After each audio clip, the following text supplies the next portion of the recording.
안녕하세요. 소쿨극장의 불교로 세상 읽기 시간입니다. 오늘 들으실 이야기는 밥 한 그릇을 보시한 공덕으로 목숨을 구한 어느 벼슬아치에 관한 내용입니다. 구독과 좋아요, 알람 설정 부탁드립니다. 재미있고도 좋은 글로 보답하겠습니다. 수일선사는 해인사 스님이다. 가야산 바위굴에 살았는데 그와 관련하여서는 신기한 일이 많았다. 영남지방의 단월은 물론이고 해인사 승려들이 몹시 선사를 공경하고 따르는 터였으나 선사는 한 사람의 상좌, 한 사람의 화주도 따로 두지 않았으므로 몹시 궁핍하였다. 바위굴 근처에 있는 암자의 승려들이 돌아가며 선사의 식사를 돌봐주었는데 누가 언제 공양을 대접할지는 알 수가 없었다. 그런데 매번 공양 때가 되면 홀연 자기에게 밥을 대접할 승려를 찾아가서는 그 옆에 앉아 있곤 했다. 마치 누가 알려주기라도 한 것처럼 한 번도 틀린 적이 없었으므로 사람들은 선사가 사람의 마음을 꿰뚫는 신통력을 가지고 있다는 것을 알았다. 낮이면 바위굴 속에 들어앉아서 참선하였고 밤이 되면 뒤에 있는 나지막한 산기슭에 올라가 조용히 앉아 있었다. 그러니 언제 잠을 자는지 도대체 알 수가 없었다. 저녁 공양 후에는 큰절의 젊은 승려들이 자주 찾아가 선사에게 법문을 청해 들었다. 선사는 언제 어느 때라도 오는 사람 거절한 적 없었고 가는 사람 만류한 적 없었다. 그런데 하루 저녁은 여러 대중스님에게 일렀다. 내일 저녁에는 아무도 나를 찾아오지 말라. 생전 처음 있는 일이라 스님들이 무척 궁금해하였다. 예나 지금이나 어른말 안 듣는 젊은이는 어느 곳에나 있는 법. 사찰이라고 예외는 아니었다. 깊은 밤이 되자 무언가를 기대한 것일까. 젊은 승련 에덴명이 무리를 이루어 선사를 찾아갔다. 멀찌감치해서 바라보니 웬 객승 한 사람과 스님이 마주 앉았는데 도란도란 말소리가 은은히 들려왔다. 젊은 승려들이 선사에게로 다가가니 마주 앉아 있던 스님이 대뜸 집채만한 호랑이로 변하여 노려보며 울부짖었다. 온 가야산이 떠나갈 듯 호랑이가 포효하였고 깜짝 놀란 젊은 승려들은 허겁지겁 달아났는데 개 중에는 너무 놀라 바지에 똥을 지린 자도 있었다. 선사는 웃으며 호랑이를 말렸다. 그동안의 수행이 아깝지도 않느냐? 너는 이러지 말라, 이러지 말라. 그러자 호랑이는 다시 승려로 변하여 선사와 마주 앉았다.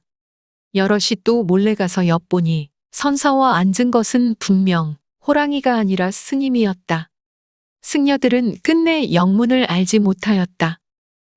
한 번은 선사가 금강산 장안사에 갈 일이 있었는데 가는 길에 어느 마을을 지나가다가 길 옆 바위 위에 앉아 쉬고 있었다.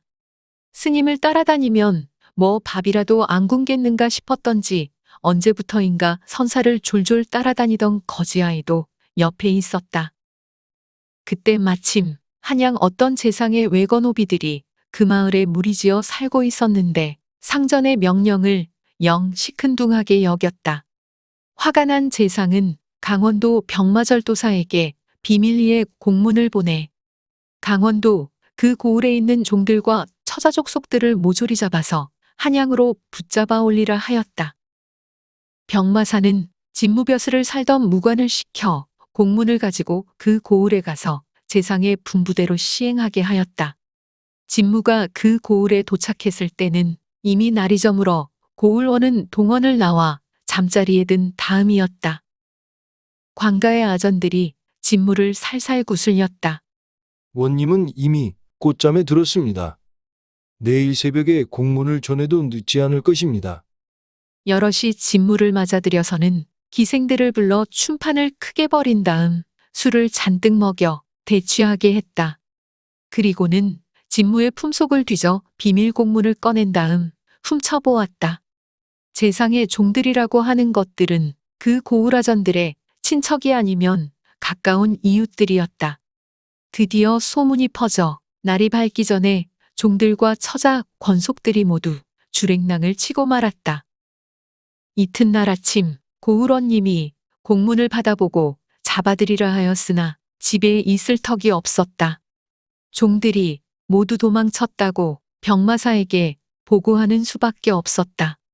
병마사는 일이 사전에 누설되었다는 것을 짐작하고 화가 천둥같이 나서는 역조를 급히 보내 진무를 잡아오게 하였다. 아전들의 농간에 놀아나 술 퍼먹고 굴령을 어겼으니 진무는 이제 영락없이 목을 내놓을 수밖에 없게 되었다. 공교롭게도 진무를 잡아가던 일행이 선사가 쉬고 있는 바위 근처에 이르러 나무에 말을 메어놓고는 점심을 하게 되었다.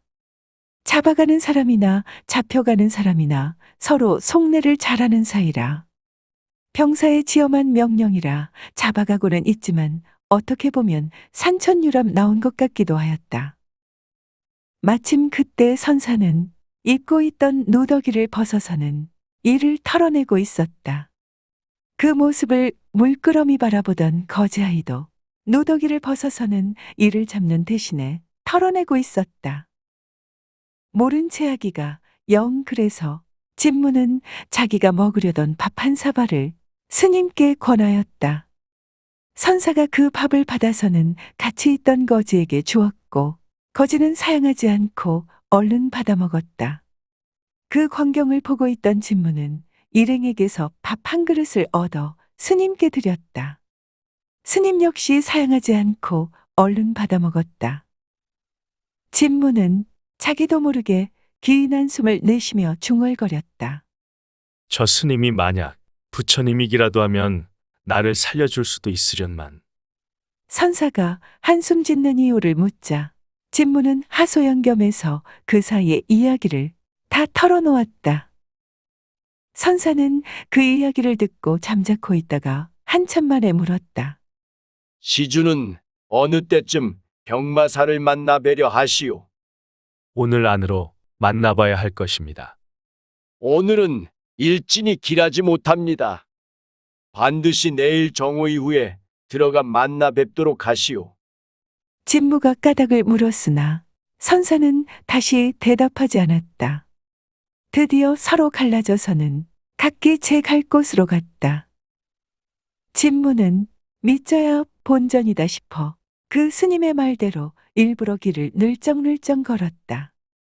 그러다 보니 다음 날 정오 때가 되어서야 겨우 가명에 도착했다. 병마사는 진무를 끌어다 놓고는 노하여 죄상을 따져 물은 뒤 당장 형장을 친다고 펄펄 뛰었다. 그러던 병마사가 무슨 생각이 났는지 머리를 기웃기웃하며 혼잣말로 중얼거렸다. 지금 형장을 치는 게 옳은 일인지 모르겠구나. 한참이 지나도록 결심을 내리지 못하자 곁에 있던 부하장수가 물었다. 사또께서는 왜 선뜻 결심을 못하고 망설이십니까? 한 가지 이상한 일이 있어 그러는 것일세. 이상한 일이라니 그게 무엇입니까? 내가 어젯밤에 꿈을 하나 꿨네. 글쎄, 세상을 떠난 부친이 한 이상한 중과 함께 와서는 내게 분부하기를 너는 진무 아무개에게 형장을 쳐서는 절대 안 되느니라. 라고 하지 않겠나. 그래서 내가 꼭 그렇게 하겠노라고 대답하였네. 그러고 나서 꿈에서 깼네. 그런데 새벽에 또 아버지가 꿈에 나타났네. 앞서 같이 왔던 중과 함께 와서는 또 분부하기를 내가 혹 꿈속의 말이라고 허망하게 여기고는 잘못하여 그 사람에게 형장을 칠까 염려되어 2번 걸음을 하게 됐다. 너는 부디 형장을 치지 말아라. 하고 간곡히 당부하고 갔네. 깨어나서도 그 말이 귀에 쟁쟁하여 꼭 생시 같기에 내가 지금 주저하는 것일세. 병마사가 진무에게 물었다. 내가 부처님에게 공양을 올린 적이 있느냐? 그런 일 없습니다. 내가 혹 불승들에게 시주라도 하였느냐? 평소에 시주라고는 해본 일이 없습니다.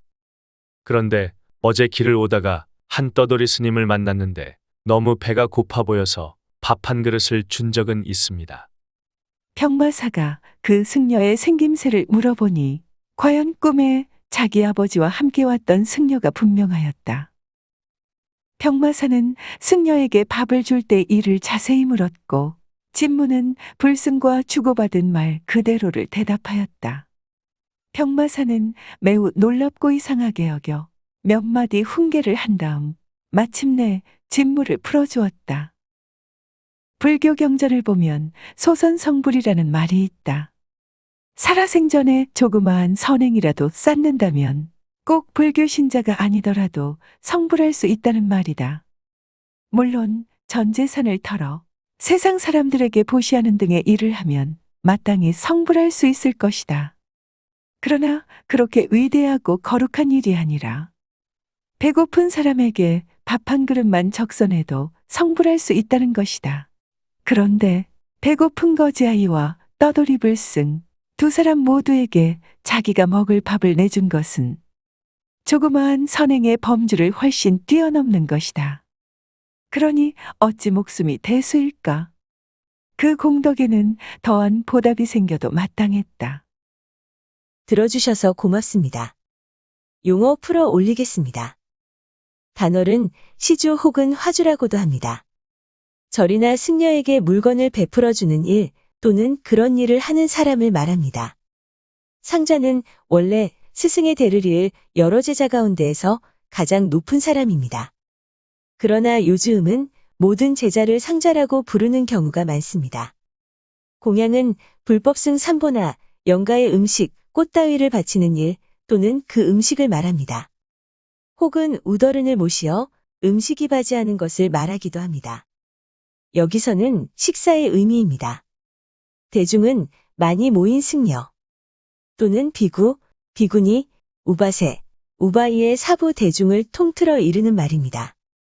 여기서는 많이 모인 승려를 말합니다. 조선시대 노비 중에는 주인과 같이 사는 솔거노비와 주인과 따로 사는 외거노비가 있었습니다. 외거노비는 주인과 따로 살면서 다른 지역 또는 멀리 있는 주인의 땅을 관리하고 그 대가로 곡식과 쌀을 바쳤다고 하는군요. 진무는 조선 초기 여러 군영에 두었던 군사실무를 담당하던 관직 이름입니다. 일지는 그날의 운세입니다. 형장은 죄인을 신문할 때 쓰던 몽둥이입니다. 소선성불은 거창하고 어려운 일이 아니라 비록 작은 일이라도 그 마음을 다하면 성불할 수 있다는 뜻입니다. 참고문헌 및 자료 출처 소개해 올리겠습니다. 한국인의 민담이 기본 텍스트입니다. 한국민족문화 대백과 사전과 한국학중앙연구원의 기사와 사진을 빌렸습니다. 위키백과와 나무위키의 기사와 사진을 빌렸습니다. 조선시대 화가 김윤보, 김홍도, 김준근 그리고 신윤복의 그림 몇 점을 빌렸습니다. 다음 블로그에서 정법스님 일과 수행도량석의 기사와 일러스트를 빌렸습니다. 핀터레스트, 크라우드픽, 픽스타, 러브픽 그리고 게티 이미지뱅크의 사진과 일러스트를 빌렸습니다. 소우 쿨극장은 일주일에 3번, 매주 화요일, 목요일, 그리고 토요일 오전 10시에 이야기를 올립니다. 다음에 만날 때까지 안녕히 계셔요. 고맙습니다.